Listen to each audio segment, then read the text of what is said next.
E hoje o seu trabalho mediúnico, ele está em qual dimensão? É, Psicofônico, então, eu psicográfico? dirijo uma sala de fluidoterapia, Ah, né? tá, que legal. Na verdade, a gente toma um pouco cuidado de falar a palavra cura, que É, ela pode dar interpretações equivocadas ou despertar nas pessoas interpretações equivocadas. Então, a ideia é uma fluidoterapia. Isso já faz que esse trabalho já existia quando eu assumi, e quem me passou o bastão foi o seu Hélio, né? Isso já deve fazer uns 14, 15 anos que eu dirijo essa sala. tá. Ainda continuo e é uma coisa que me faz muito bem. Já dirigi, já trabalhei como médium em salas de desobsessão, já trabalhei em desobsessão infantil. É interessante. Eu tenho, assim, já fiz muita coisa dentro das casas. Trabalhei num trabalho específico para suicidas, que é lindo, maravilhoso o trabalho. Mas aí eu precisei dar uma selecionada por conta de a minha participação ser realmente efetiva. Entendi. Então, às segundas-feiras eu dou aula num curso, digamos, pós-codificação de livros que complementam a codificação de alguma forma, André Luiz, por exemplo. Terça eu trabalho nessa sala de fluidoterapia e reservo as quartas e quintas para as palestras. Isso não impede, obviamente, que eu não dê palestra também sexta, sábado, domingo, mas preferencialmente às quartas e quintas. Então, hoje, a minha. E eu presido a casa atualmente, a Casa Espírita Fonte Viva de Luz. Então, de forma sucinta, é essa a minha participação hoje Tá. numa casa espírita. Em suma, todos os dias. Olha, praticamente, É, sabe? É claro, não são todos os dias que eu dou uma certa policiada, porque eu tenho a família também, tem que dar atenção, eu acho que isso é fundamental, né? Você. E tanto que as minhas palestras, a maioria delas fala sobre família, fala sobre filhos, que eu costumo dizer que o primeiro destinatário da palestra é o próprio palestrante. Então eu preciso ouvir o que eu estou falando, principalmente no relacionamento entre pai e filhos, né? Que eu tenho dois filhos que são os meus tesouros. Deus foi muito bom em confiar o Lucas e o Gustavo para mim, né? E eu procuro fazer o meu melhor, né? E as palestras têm me ajudado muito, muito, muito, muito, porque essa compreensão, né, da paternidade é um negócio muito delicado, é. né? Porque a gente costuma terceirizar a educação dos filhos para os avós, para os professores e assim vai. E é uma responsabilidade que é inerente à função de pai e mãe, né? Exatamente. E dentro desse trabalho todo, as palestras você ministra em várias casas, né? Sim. É convidado para várias casas. E existe algo que mais toca, que mais você gosta de falar? Porque eu tenho minhas preferências também, né? Dentro da área que eu atuo. Nossa, esse tema é um tema que É. você tem isso também em Eu relação devo às ter suas mais ou menos palestras? umas 40 e poucas palestras, É, assim, já formatadas. tá. Mas, assim, eu adoro desafios. É, Quando uma casa fala assim, não, mas a gente gostaria que você falasse por tal tema, me dá um tempo que eu vou. Só me dá um tempinho para me preparar que eu vou. Eu gosto muito de desafios, muito. Eu acho que essas inquietações me deixam realmente desperto a certas colocações que eu preciso ter e essas provocações, né, dão nisso. Mas, como eu disse, basicamente o que eu gosto de falar mesmo é sobre família, sobre paternidade, relação de pais e filhos. Mas eu tenho palestras, por exemplo, O Poder da Gentileza, que eu descobri que a gentileza tem poder ao longo da minha existência. Eu sempre achei que a gentileza é fundamental, né? É uma coisa muito importante. Mas eu descobri o poder que ela tem. E foi uma experiência com a minha funcionária do lar. Ela teve um problema pessoal e é uma história bem interessante. Posso contar? claro. É interessante porque eu sempre achei que a gentileza é algo maravilhoso. Eu vou dar um spoiler da palestra, né?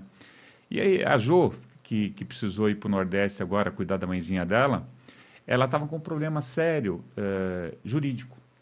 Mas eu não era advogado dela. Aí ela falou para mim, seu Roberto, me ajuda nessa questão e tal. Eu falei assim, não, você tem seu advogado, conversa com ela e tal. Não, mas, bom, ela estava para ser despejada. Ela e o vizinho dela já tinham perdido em todas as instâncias, tudo. E ela estava para ser realmente retirada da casa dela e perder tudo. E ela falou assim, eu não tenho nada aqui, eu vou ter que voltar pro Nordeste porque eu não tenho nada. E aí eu falei assim, bom, deixa eu ver se eu consigo fazer alguma coisa, já que está nessa condição. E eu liguei um dia para o departamento jurídico dessa empresa que estava despejando a minha funcionária, e eu não sei por quê, ninguém liga para algum lugar, principalmente no departamento jurídico, na hora do almoço, né? E eu liguei na hora do almoço, e atendeu uma voz feminina do outro lado. E ela falou assim, pois não? Eu falei assim, olha, eu queria falar com um responsável sobre um processo, eu queria trocar uma ideia com ele. Não sou advogado do processo, mas gostaria de ajudar uma funcionária no que eu pudesse, eventualmente. Ela quer pagar, ela quer tentar resolver da melhor forma. E a voz feminina do outro lado falou assim, quem está falando? Olha, eu sou um advogado, meu nome é Roberto Marchiori. Doutor Roberto Marchiori, como está o senhor? Falei, opa, que bom, né? Já uma pessoa que me reconheceu, pelo menos já abriu uma portinha pequena, mas abriu. Ela falou assim, tudo bem com o senhor? Aí a pessoa falou o nome dela, você lembra de mim? Eu tenho um problema sério de ligar nomes à fisionomia da pessoa. E eu, quando trabalhei no Poder Judiciário, eu sempre atendia todo mundo da melhor forma possível. E ela falou assim, o senhor não lembra de mim? Eu falei, não. Eu era estagiária, né, quando o senhor era cartorário, o senhor sempre me tratou com tanta gentileza, né? O que que eu posso fazer pelo senhor? Falei, poxa, para mim, pessoalmente, nada, né? Mas para minha funcionária, ela está com esse... Sinta que esse problema já está resolvido. Amanhã vai entrar uma pessoa em contato e vai fazer um acordo e vai resolver o problema da sua funcionária. E dito e feito, ela pagou a casa dela, está tudo certo, ela manteve e tal. E aí eu descobri que a gentileza tem poder, um poder transformador muito bonito. Aonde, depois de 30 anos que eu fiz essa gentileza para essa moça, né, que hoje é diretora jurídica dessa empresa, me retribuiu a gentileza, não para mim, mas para alguém perto de mim, minha funcionária. Então aquilo me tocou muito, muito. Me tocou realmente profundamente e é uma das palestras que eu tenho, o poder da gentileza. Ter amor, dor, momento de reflexão e progresso, que lida muito a questão de como lidar com a dor. Então, tem um monte de palestras. Mas, assim, eu gosto muito de falar sobre família, sobre relacionamento entre pais e filhos. Isso é o tema principal que eu gosto de abordar em minhas palestras. E eu sinto que existe uma emergência hoje sobre esse assunto, né? Pelo menos é uma situação que a gente vê no cotidiano e na sociedade em si. Precisamos resgatar alguns valores que infelizmente foram perdidos, né? É, E esse eu acho que é um muito caro, né, para nós, que é essa questão da relação pai-filho, né? Pai e filha, minha filha está aqui do meu lado. Então, eu acho que são valores que são fundamentais aí na construção de um indivíduo, né? Porque isso vai refletir lá na frente, né? o título da palestra é Pá, e entre parênteses, Maternidade nos dias atuais. Tá, É provocativo, tá. porque eu, assim, nesta encarnação eu sou pai, né? Mas a gente sabe que o espírito não tem sexo e, de repente, eu posso até ter sido uma mãe. Mas você sabe que essa reflexão, que de uma certa forma toca os dois corações, tanto o do pai e da mãe, né? E dos filhos, principalmente, é uma coisa muito provocativa, assim, de querer cada vez mais entender esse universo da paternidade e da maternidade. E eu costumo dizer, né, que nós homens, temos muito que aprender com as mães, né?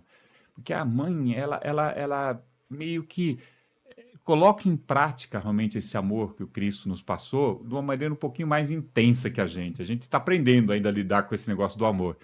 Então, eu acho muito bonito isso. E quanto mais eu me aproximar da essência desse amor, dessa relação entre mãe e filho, eu me sinto mais confortável em poder falar sobre isso. Porque Entendi. nós homens temos nossas resistências, essa essência machista que a gente foi criado muitas vezes, e a gente trabalha muito isso. Eu